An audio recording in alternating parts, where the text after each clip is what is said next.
Hello again, everybody. This is Josh from Clayborne. Today I'm going to be doing another strict sequencing logic game. This one will come from test 81, and it will be the third logic game in this test. This test is quite interesting, actually, because the first 3 games are all strict sequencing. Well, actually, I think the second game might be more of a loose sequencing. But anyways, first 3 games are all sequencing. It's atypical. And so I wanted to go to the third game here just to give you another example of a strict sequencing layout and how we proceed here at Clayborne with logic games. Now, this one's a bit more straightforward than the last one that I did, and if you're interested in that one was test 85, game 1. You can go check that out on our YouTube page. This one here is going to be a little bit more, I guess you could call it simple, although that's a loaded term when it comes to logic games. But as usual, let me read out the game first, and then I'll write it out, read out the rules, and then I'll go through the setup. So, first up, the operators of an outdoor amusement center are designing an obstacle course that will consist of a sequence of 6 separate obstacles. We have rope bridge, spinning platform, tunnel, vaulting apparatus, wall, and zip line. Pretty standard.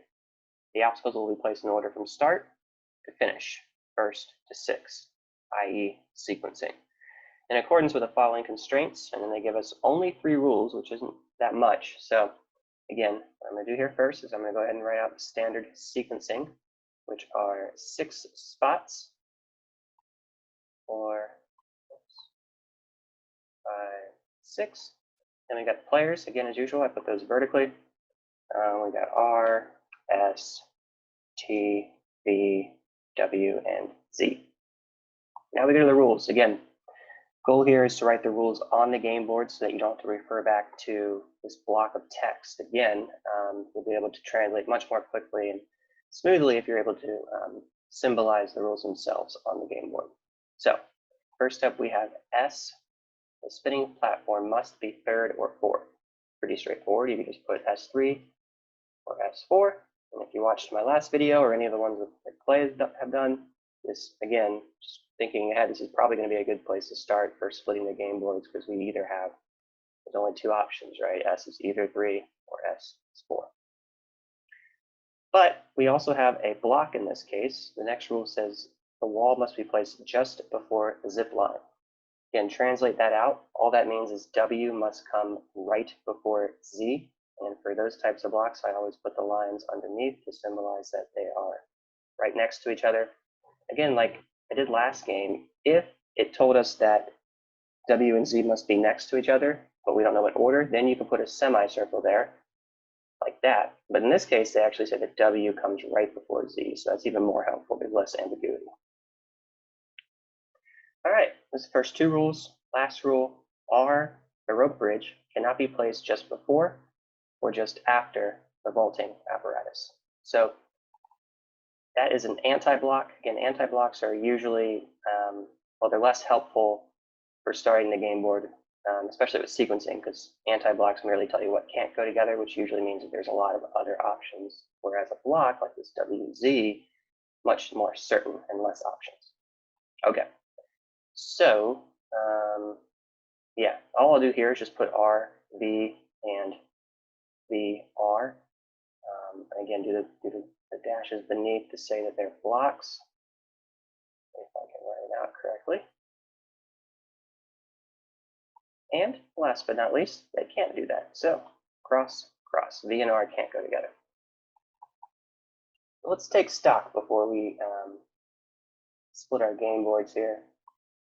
Again, the key here, after you've written the rules and before you start writing out the game boards, is to think, okay, are there any what we call floaters? And again, all floaters are rule or players that aren't mentioned in the rules at all. So we have obviously W, Z, S mentioned, and we have R and V. That only leaves 1 player left, which is T. So I'm going to go ahead and I always circle the floater just so I don't forget about it, because it's going to be very easy to forget. So again, here you do have 2 options to go with. You can either put, you can either start with the block of WZ and think about what are the only options for WZ. Well, it can only go 1, 2, 2, 3, 3, 4, 4, 5, and 5, 6. So that's 5 different game boards you can do. You can also think about, okay, so the S and the S3 and the S4, those are only so many options as well. Now, in this case, what I'm going to do is I'm going to start with the either or of S3 and S4, and then I'm going to move the block across secondly, and I'll show you what I mean here. I'm going to write this down in a tree diagram. So my starting point is S3 or S4, and let's start out with S3. Okay. So once I've used my first sort of trigger for the tree diagram, I now have to think, okay, so what rules are left? We have WZ, block, and then we have the anti-block. We still have that floater hanging out. In this case, it's going to be helpful to think about the block in regards to this particular game board with S3. How many different places can WZ go? Well, it can go 1, 2, it can go 4, 5, or it can go 5, 6. So right off the bat, we've only got 3 game boards. And so I'm going to go ahead and bring that block across in 3 separate game boards for S3. And then when we get to S4, which I'm getting a little ahead of myself, but this is just helpful to see, it's going to be the same reasoning there. And this is why this tree diagram process is so helpful, because once you get the hang of it, it's really just about following a specific set of rules and then kind of picking and choosing depending on your own personal preference for how often to use those rules or in what manner.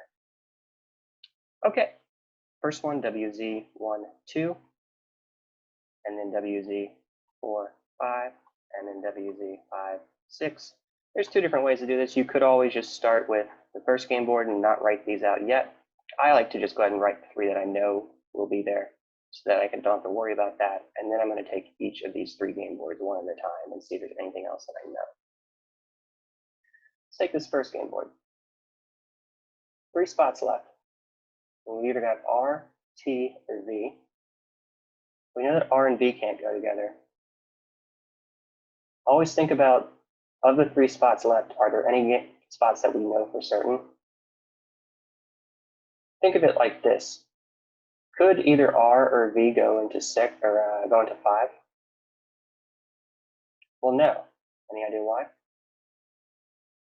Hopefully you've gathered by now the fact that that would mean that then V or R would have to go next to V or R if that happens.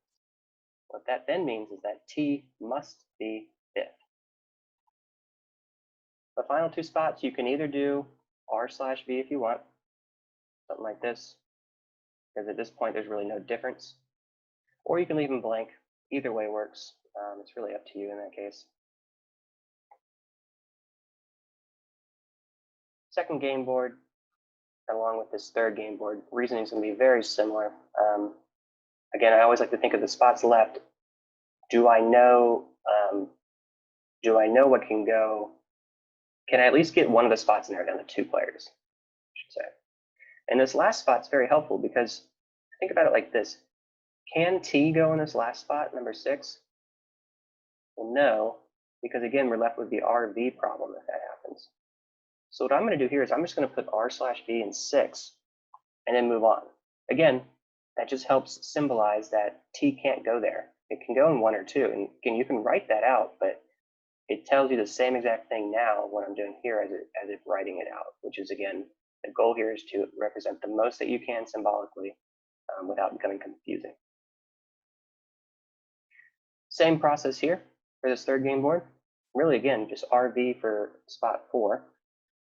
Nothing really changed except the spot. And so we're halfway through. And again, starting with the either or always helps because now we know we've got S3 finished, and now we're going to try S4. Give me 1 second. This software always takes forever to write these out. This is where the Jeopardy music comes in the background. All right, cool. So now we've got S4. Just like before, same reasoning. We just do WZ and bring it across as a block. And it's going to be very similar, except inverted this time. I'll write this out here. So again, WZ can go 1, 2. It can go 2, 3. And then it can go 5, 6. You'll notice some commonalities here. Again, it's just inverted. T. Can T go 3 in that fourth game board here? No. Same thing with the anti-block. Here, can T go? No. Anti-block. Now we're back here. This last game board mirrors the first game board. T must go second for the same reason I said T must go fifth in the first game board. And for clarity's sake, I'll just put RV and RB. So this is where you would end. Again, you've got 6 game boards total. Key thing to keep in mind for this process, there is more time spent up front before you even get to the questions, but you can see by now, hopefully, that with this information here, when you get to the questions, they're going to go by like a breeze. You've already thought about the rules that are possible, and when you get to the conditional questions, you'll be able to quickly pick out the proper game board to use. And so the initial upfront investment in writing these game boards out is certainly worth it, because when you get to the questions, it's going to go by very quickly.